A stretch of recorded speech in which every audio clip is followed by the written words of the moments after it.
Big love shout out pala dyan sa lahat.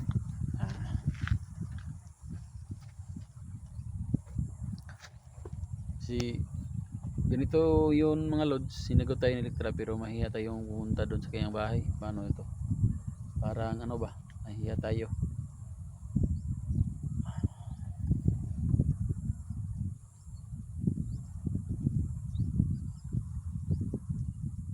Okay lang yan mga tol.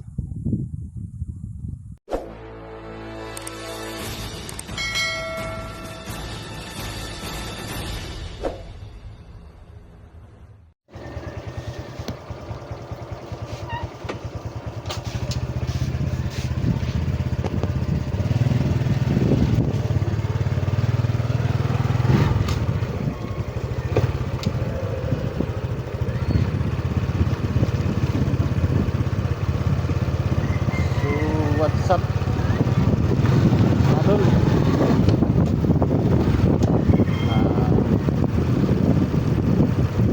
Punta po tayo ngayon sa area na kung saan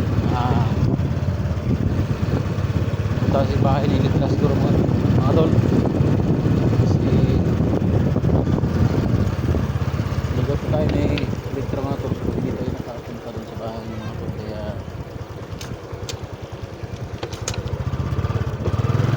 subukan natin punta.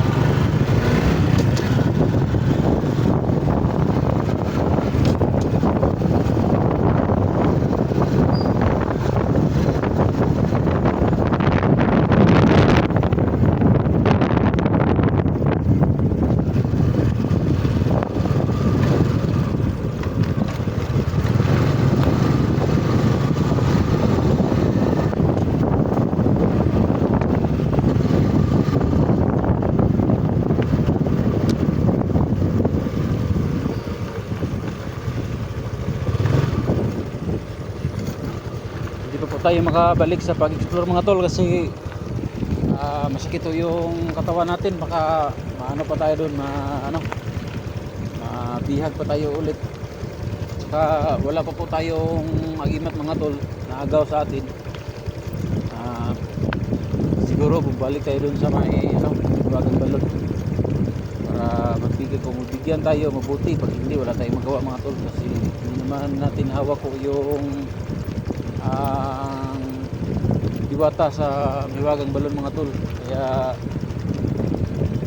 sa plano ko mga tol, ito na muna. Baka punta ko na Elektra o hindi na ba siguro kasi ang katawan natin mga tol, hinahanap talaga yung pag-explore kasi nasa dugo na po natin yung pag-explore. Kaso mga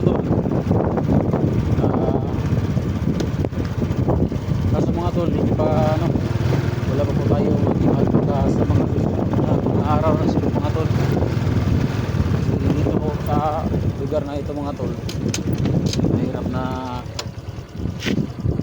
padalos-dalos tayo mga tol. Baka tayo rin ang mapiki sa huli. Kaya mga tol, ulit muna tayo mga tol dito sa area kasi gusto ko sanang magbalik bundok pero wala tayong agimat mga tol na magamit. Kaya sa panahong ito mga tol, dito na muna tayo kasi pagpaplanuhan muna natin kung anong susunod natin gagawin mga tol. Kasi sa panahon ngayon mahirap na baka madakip tayo ulit mga tol kasi yung katawan natin puno pa ng pasa. Talagang napakahirap mga tol. Pero mga tol, ang katawan natin hinahanap yung pag-explore pero nagdadalawang isip tayo kasi mahinaw yung views natin. Kaya shout out na lang dyan sa mga viewers dyan. Mag-love shout out sa inyong lahat mga tol. Sana so ito yung lugar mga tol. Laki ng palayan pero hindi akin yan mga tol. Yan.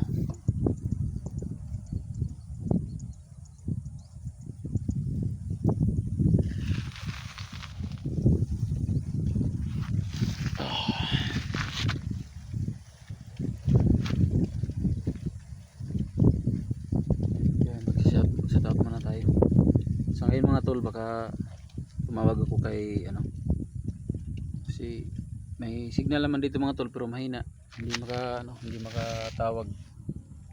Tawagan ko siguro sana si Kuya Buds, kasi ang katawan natin hinahanap talaga yung pag-explore. Baka si Kuya Buds ang tulungan natin o si SG.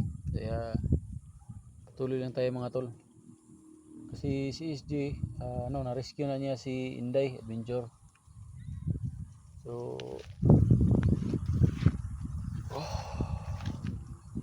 talagang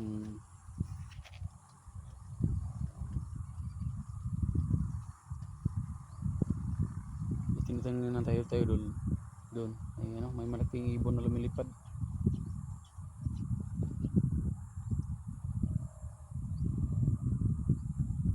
Ayun.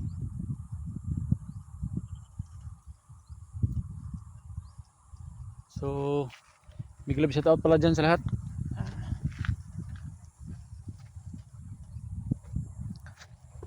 Si ganito yun mga lods, sinagot tayo ni Elektra pero mahiya tayong pumunta doon sa kanyang bahay. Paano ito?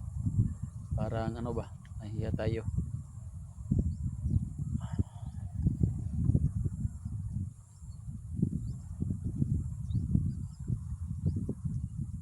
Pero okay lang yan mga tol. Talagang ganyan ang buhay mga tol. Si may mga panahon talaga na dinadaig tayo ng takot natin. Pagdating sa babae mga tol, hindi tayo perfecto na talaga. Pero susubukan natin, baka mamayang gabi punta tayo doon. So, sa ngayon mga tol, samahan niyo muna ako dito mind blowing ba dito, kasi ako lang mag-isa dito. Diyan sa kalsada. Mind blowing lang tayo, mag-isip kung anong tama, kasi refresh yung utak natin mga tol, kasi galing tayo sa bugbugan, galing sa lahat ng estado sa pagbugbog sa katawan. Grabe talaga si Commander Gangis mga tol, at saka si Commander Bertuloy. Napakasama talaga nila. Pag makikita ko sila, talagang gaganti ako mga tol. Pero sa ngayon mga tol, nangailangan talaga ako ng matinding agimat mga tol, kasi hindi ko kaya yung agimat ni Commander Gangis mga tol. Kaya hindi natin alam kung kaya ba natin yan sa Commander Gangis mga tol. Sa inyong pagdarasal sa akin mga tol na ligtas, salamat mga tol. Talagang ligtas tayo nakauwi. Salamat talaga mga tol. May nag-comment dyan na kanina ligtas na daw kami. Thank you po, talagang ligtas na. Sino yun na nakalimutan kong isulat. Susunod isulat ko para ma-shout out ko. So big love shout out sa lahat dyan, FW. Thank you sa walang sawang suporta mga tol. Sana hindi kayo magsawang sumuporta sa akin, kasi malaking tulong na po yun sa atin mga tol, sa larangan ng sa larangan ng ganitong estado. Kaya may mga uwak na naman mga tol.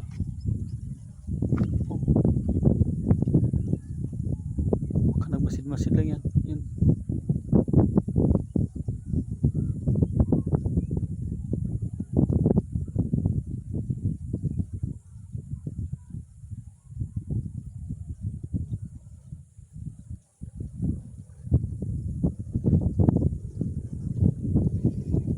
Okay.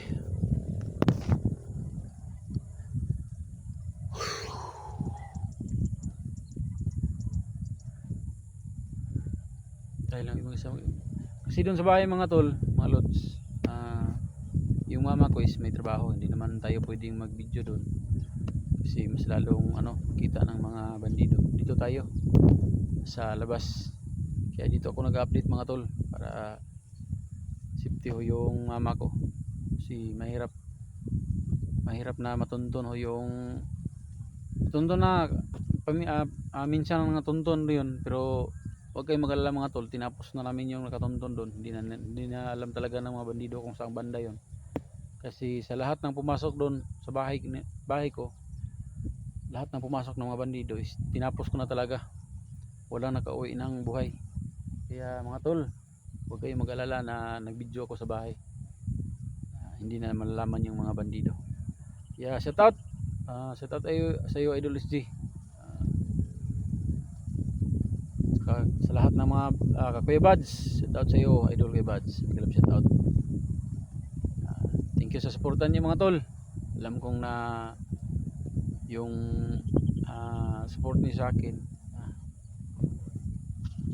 malaking tulong yun. Thank you po.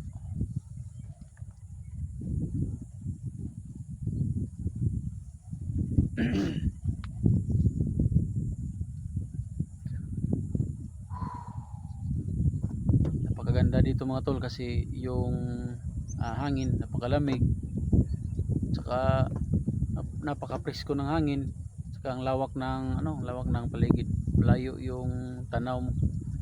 Napakaganda dito mga tol. Ayun oh. Yun. Sa likuran ko, tanaw mo buong paligid mga tol. Napakaganda ng lugar na ito mga tol. Yun.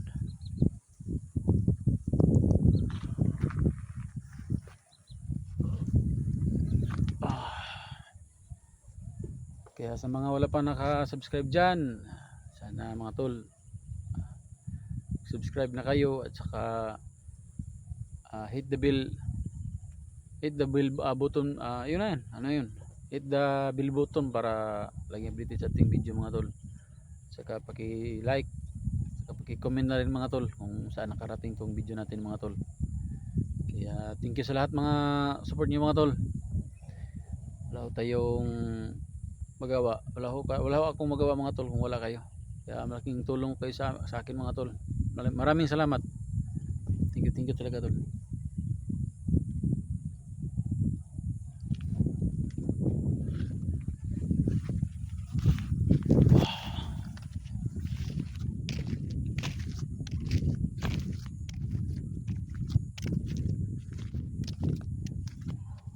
Kasi paminsan-minsan mga tol, pag wala akong walang trabaho, dito talaga ako sa may palayan.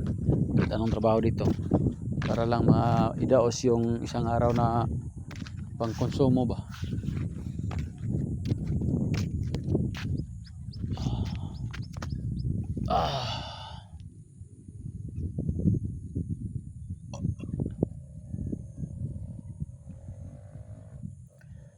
Sa mga nag-comment pala na paputulan natin yung buhok natin. Kasi mga tol, talagang hindi ko pa pag-isipan na putulin tong buhok ko.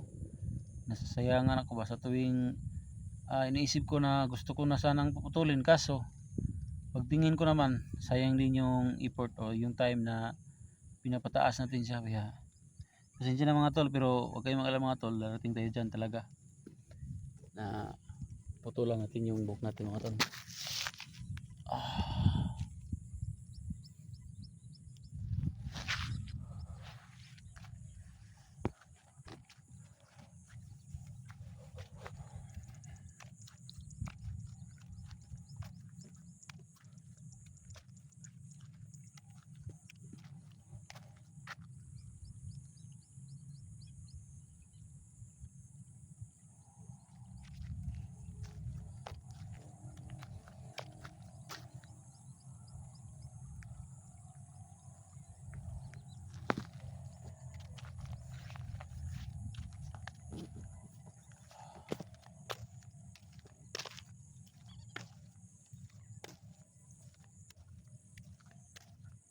Grabe ang sama talaga ni Commander Gangis mga tol, kasi kinuha sa atin yung tilang pula.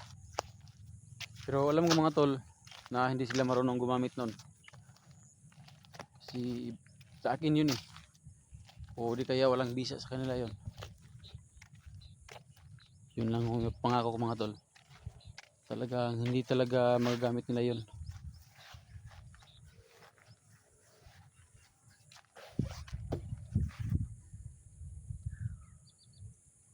So Tuloy tayo mga tol.